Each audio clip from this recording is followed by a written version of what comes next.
All right, here we go. Welcome to another edition of KnicksFanTV's Court Vision, the show where we dig deeper into the X's and O's of the game, featuring never before seen clips and highlights of the New York Knicks. CP from KnicksFanTV, Tommy D in the building. Tommy, how you feeling, man? Yes, sir. Doing great, CP. Always great to be with you. Getting ready to dive into some modern Julius Randle clips. Let's do it. Yeah, let's do it, man. And speaking of Julius, the Knicks got out the gates very fast, out to their best start since the 2012-13 Knicks tape team, and that was at the hands of none other than Julius Randle, man. Career highs across the board thus far in this early stretch of the season, 22.1 points per game, 11 rebounds per game, but most importantly, 6.9 assists per game, more than doubling his career average thus far. So let's take a look at the tape, man, and take a look at how Julius is really impacting this team. Yeah, and when we talk about modern Randle, it's not just about the passing and the other things. We'll definitely get to that in a second. But isolation is still a thing here, too. You see the numbers up from last year. It's a great way to be able to get buckets here at the end. But listen, if teams – now I know they're on a 3-game losing streak, but if teams are going to put one-on-one on Randle, in this case John Collins against the Hawks, John Collins is a big dude. Randle makes it look real easy here. These are really good opportunities. This is not Melo shooting isolation shots from the elbow. It gives you an opportunity to score, and then here set your defense on the back end. They were top 10 in defensive efficiency early on. Now they are 12th after this recent skid. But being able to get baskets from Randle, whether it's close to the rim or out behind the arc, it gives them the opportunity to at least establish the defensive presence 5-on-5, which will give them the best chance every game. Here against Joel Embiid, as good a defender, at the center position probably as there is in the league, Randle can take him back, fake a little two-man game with Burks, and then attack off the dribble. That's a mismatch in a lot of ways. We always talk about the NBA being hunting the mismatch. That's what you do night in and night out. To think that Randle can get the ball back in sort of like a scattered set here and then just say, you know what, I'm going to put it on the floor. People may say, it's isolation, it's dribble, but that's a mismatch, and you want to be able to attack that. Now you see him more as a point forward. Here's where we're going to start to get into the understanding of the passing and then what he does when he passes it. Here he's able to establish Capella in the post and then kick out to quickly on a nice little exchange, and then boom, he's going to set the screen right away. What does that do? That creates the screen assist. Screen assist is something in the modern game that really needs to be. You think about guys like Sabonis. You think about people used to give Enes Kanter a lot of stuff for his defense, but he was a great screen assist guy. What does that do? That frees up your shooters. Yes, they need more shooters to be able to, around him moving forward here. Burks will come back. Bullock's obviously been injured. But to be able to get guys free right here, and you saw the numbers from last year, that's a big thing for him early on, being able to establish his body in the post and then being able to bounce off guys to get them open looks for threes. And these are the winning plays that you're looking for Julius, man. Just that little bit of separation could be the difference between a make or a miss. And this is a make or miss league, so that little bit of space that he can create for his teammates, this is what you do to impact your team other than score. And we look at a lot of other things, too, with him at center. The Hawks game specifically, here he is attacking again, the paint, getting to the nail. We're going to talk about that a lot here too, getting to the nail. When an offensive player gets to the nail, it gives them the best view of the court. There's no traps. There's no anything. You get the chance to see the entire floor, and that creates space for guys, in this case, R.J. Barrett, attacking the closeout and Huerter. But to get to the nail and kick out creates so much freedom, so much airspace. RJ's been struggling shooting, as we know, but to be able to get in rhythm off of a nice pass from Randle there allowed him to have a pretty productive game against Atlanta. For me, one of the better wins that they've had over the last couple of years. You see it here again, just getting downhill, putting his defender, in this case again Collins, on his heels. There's no room for help there, which just gives all sorts of space for Barrett. Barrett's only shooting 30% on those uncontested ones. We'll talk more about that as we go along. But the more looks he gets like that, the better, and that's all about getting to the nail, which Randle, just watch him. When he is on and he's effective, he's getting downhill in plenty of space. And these little plays here in 5-on-5 with this space, this essentially is a little 2-on-1. So when you get to the foul line, you get to the nail, all of a sudden you're attacking the bigs. You throw a nice little bounce pass out there for an N1. So it's not just about in the half court; it's also in transition as well, which we'll talk about. But being able to get to the nail, especially with a good strong handle that Randle has, has really served him well, and it's, I think, a point of emphasis for them offensively this year so far. And on that play, you kind of saw Trae Young kind of get frozen there because the play kind of broke down so quickly because the defense at the same time wants to get to that nail to cut off those driving lanes as well. So kind of creates a pick your poison type of situation if the Knicks can impact that, maybe get some open looks at the three or get to the rim and get that and one like RJ just did. It's a nice alternative to the rim run or the drive to the rim and kick out. Even if you can just get to the middle of the floor, Jeff Van Gundy used to have a stat all the time that the team that gets to that nail the most wins 90% of the time. I don't know if that was his analytics or something that he just sort of made up out of thin air, but he used to talk about it all the time on ESPN, which is true.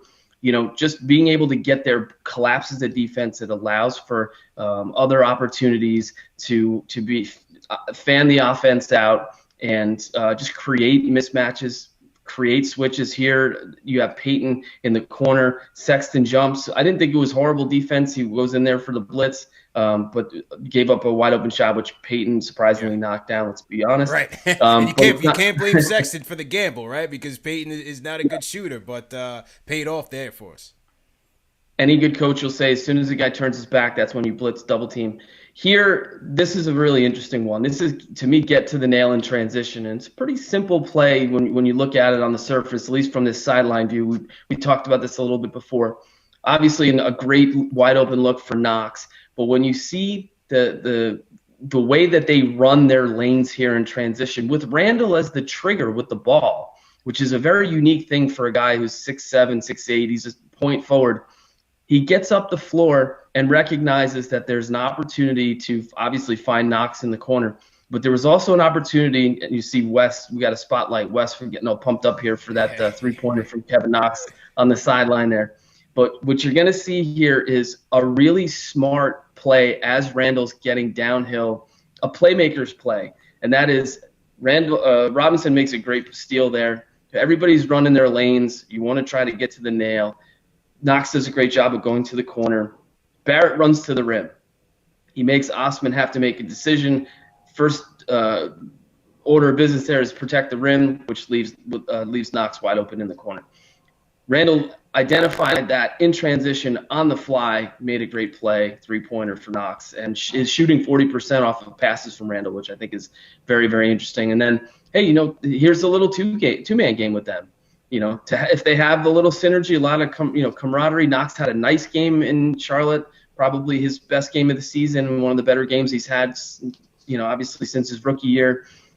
They really need him to get going. They need Knox to be able to knock down shots. Maybe get some looks in the starting lineup, man. As you said in this graphic here, shooting 40% off Randle threes, and I'd like to see Kev get in there in the starting lineup at the three. Listen, he makes shots, and they've started the game slowly here over the last couple of games. It's basically in a lot of ways they just haven't made enough shots. If he can come out, start the game making shots, then I agree with you. He deserves a look in the starting lineup. As long as he's not giving up a lot of points on the other end, just getting in the game, being around Randle and making shots would be, I think, a big upgrade to start the game. Again, transition passing. This is modern Randle getting downhill. The spin move here. Nice pass to Robinson, who's been the beneficiary of some really nice downhill action from Randle throughout the course of the year. Robinson's been outstanding, by the way. Really need to start thinking about how much is he going to be worth. But he's really played well. Another really good example of running your lanes, identifying who's defending where. Osman does a good job here defending the corner, which leaves Robinson our favorite spot, the dunker spot.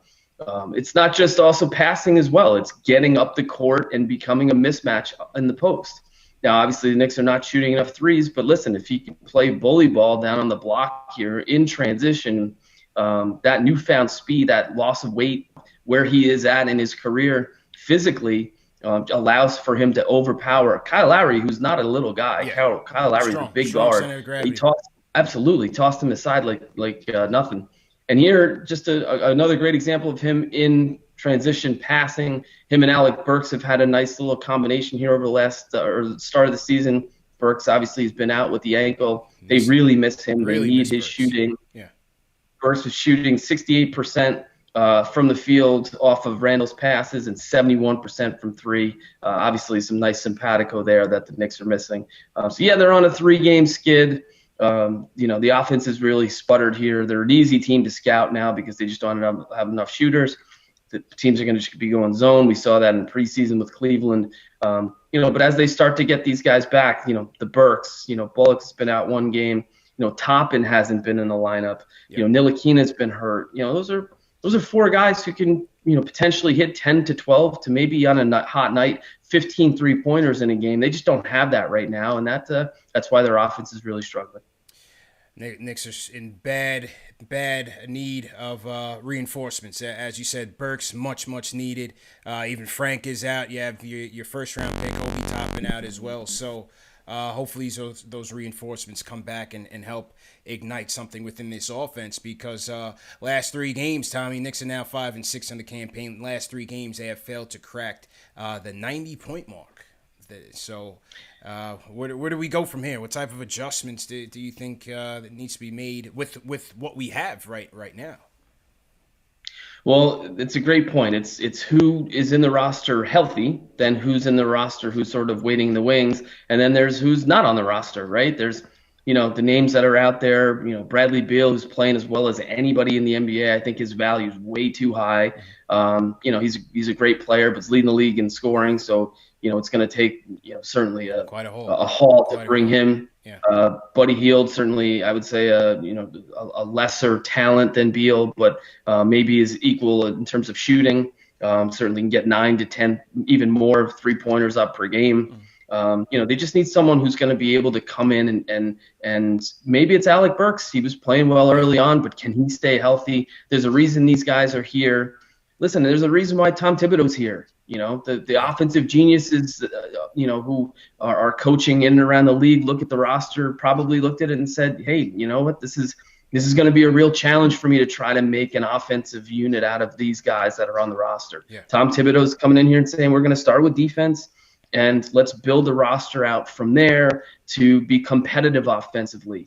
And, as it stands right now, I do really think that once the other players come back, talking about Toppin, we're talking about Burks, we're talking about Bullock, Ntilikina, they'll have a little bit improvement. They're not going to struggle to score 90 points in a game. Just a matter of will they win scoring in the low hundreds, and then that, maybe the outlier game where they score 115, 120. Yeah. You know what? I got to give credit to Julius for really stepping his game up and really improving from last year. The pressure was on him coming in from last year and having to be that guy, a new position that he was never in his previous years. Coming into the Knicks, he had improved his game every year statistically. Looking at last year, looking at the film now and seeing his prowess in transition, running the transition game. That was something that last year gave Knicks fans a lot of pause. It would lead to a lot of turnovers, the spin moves in traffic, just that indecisiveness, being stuck in between moves. It usually wasn't a good thing, but now this year you've seen several times him making those winning plays for his teammates. A lot of those passes to Knox, as we talked about in the last episode of the Court Vision, has been on target.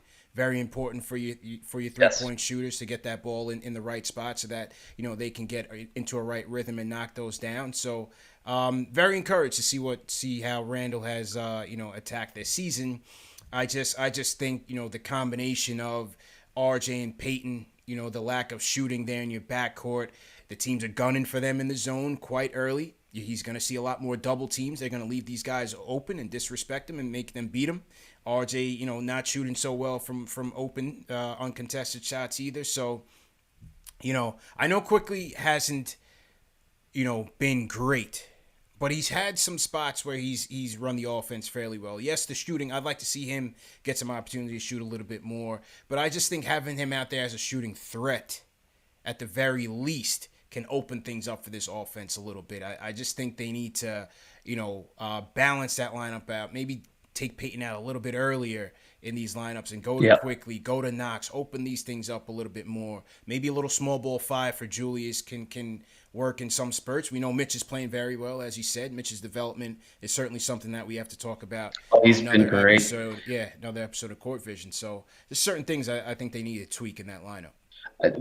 Definitely solid point. I think to start the game, getting Peyton out earlier, opening the floor quickly. Listen, doesn't need a lot of space. You saw it in the video here. Just a little bit of a bump screen from Randle gives him a foot or two, and he's able to get the shot off. I think it's more difficult for him against the zone, being a little bit smaller. Smaller guards generally have a harder time against bigger guards who are playing zone, standing in front of them, and they've also done a good job pressuring quickly as well. They've also done a good job pressuring quickly in the backcourt as well. Making him use his ball handling, and he's been a bit timid there for sure. For sure, and I think he probably is looking at his numbers too. He had a game there where he was, I think, 1 of 9 or 1 of 8, and it's those can sort of weigh on you as a young player. But and RJ's another example of that. They're searching for the right combinations, and as we know, they really can't go to a lot of different combinations because they just don't have the bodies right now. So if you're scouting a team and you're looking at it before the game and you say, listen, we're just going to go zone. It's been effective, and teams are going to continue to do that until they actually can shoot their way out of it. The Knicks can shoot their way out of it, and they're going to need the reinforcements in order to be able to do that. Well, let's see how they adjust over the course of time, man, and see how these reinforcements impact this team. But Tommy, great job on this breakdown. Let's do it again. Everybody, salute to you guys. Thank you for tuning in to Court Vision. If you guys have requests, if there's a certain player or play that you'd like us to break down, leave it in the comment section below. And we'll see you guys next time on KnicksFanTV Court Vision. Peace.